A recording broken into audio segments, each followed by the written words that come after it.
আসসালামু আলাইকুম। কেমন আছেন সবাই? আশা করি সবাই অনেক ভালো আছেন। ভালো থাকেন এই কামনা করি। আজকে আমি নিয়ে আসলাম স্পেশাল লাউ মুগ ডাল। আর এটা বলবো বিগিনারদের জন্য কিংবা সবাই আমরা যারা খাই একটু আমার রেসিপিটা একটু ট্রাই করে একটু অন্যভাবে ভিন্নভাবে ট্রাই করা এবং আমি গ্যারান্টি দিয়ে বলতে পারি অনেক ভালো লাগবে। Let's make it. এর জন্য আমি এখানে নিয়ে নিয়েছি 1 কাপের মতো মুগ ডাল। ডালটাকে আমি আগেই ভেজে নিয়েছিলাম এবং আমি এটাকে একটু পানি দিয়ে ওয়াশ করে রেখে দিয়েছিলাম একটু যাতে নরম হয় ডালটা আধা ঘন্টার মতো। আধা ঘন্টা পরে আমি এটাকে একটু চুলায় বসিয়ে দিলাম পানি এবং লবণ দিয়ে যাতে ডালটা একটু সিদ্ধ হয়ে আসে। লবণটা আমি এখানে প্রথম দিয়েছি 1 টিস্পুনের মতো। লবণটা আসলে তো কম দেওয়া ভালো, কারণ বেশি হলে পরে খাওয়া যাবে না, কম হলে দেওয়া যাবে।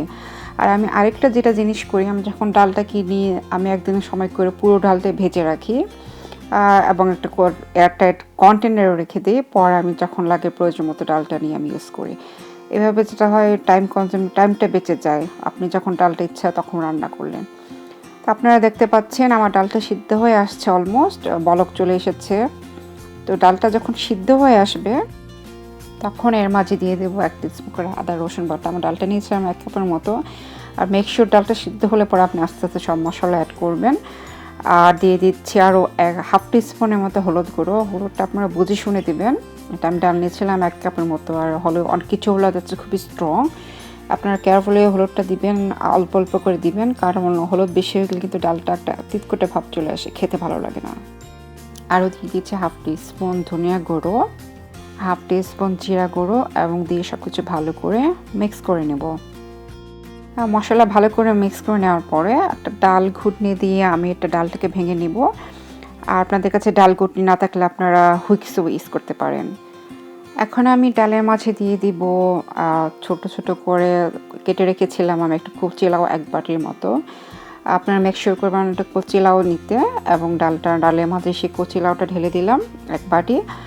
আর আমি কোনো এক্সট্রা পানি দিব না, ডাল প্লাস লাউ থেকেও পানি উঠবে আপনার, আমরা সবাই জানি। সো এখন জাস্ট লাউটা সেই ডালের মাঝে সিদ্ধ করে নেব। তো আমার যে চুলার জালটা ছিল মিডিয়াম হিটে, আর বেশ 10-15 মিনিট পরে আমি একটু চেক করে দেখলাম যে লাউটা সিদ্ধ হয়েছে কিনা। আর আপনাদের লাউটা যদি মনে করেন সিদ্ধ হচ্ছে না, পানি কমে যাচ্ছে ডালের, তাহলে আপনারা একটু এক্সট্রা পানি দিয়ে নেবেন। তো আশা করি আপনারা দেখতে পাচ্ছেন আমার লাউটা পারফেক্টলি সিদ্ধ হয়ে গেছে, সহজে ভেঙে আসছে। এখন আমি জালটা অফ করে দিয়েছি আর এদিকে একটা প্যান নিয়ে নিয়েছি। সেই প্যানে আমি 1 টেবিল স্পুনের মতো ঘি দিয়ে দিয়েছি। আপনারা এটা চেষ্টা করুন ঘি দিয়ে করতে, আর ঘি তো আজকাল শুনি স্বাস্থ্যের জন্য খাওয়া খুবই ভালো। সেই ঘিতে আমি দিয়ে দিয়েছি কেটে রাখা পেঁয়াজ এবং দিয়ে পেঁয়াজটা হালকা বাদামি করে ভেজে নেব। আমি পুরো বেরেস্তার মতো করব না, হালকা বাদামি করে ভাজবো, কারণ আমরা তো এটা ডাল বাগার দিচ্ছি, বেরেস্তা করছি না। এবং হালকা বাদামি করে ভেজে আমি ডালটা ঢেলে দেবো। আর আমি বলবো আপনারা এই প্রসেসটা অবশ্যই ঘি দিয়ে করবেন, ঘি না থাকলে বাটার দিয়ে করবেন, দেখবেন আপনার ডালে একটা এক্সট্রা ফ্লেভার এনে দেয়। তো আমি ডালটা ঢেলে দিলাম এবং জাস্ট একটা হালকা বলক আনবো আমি।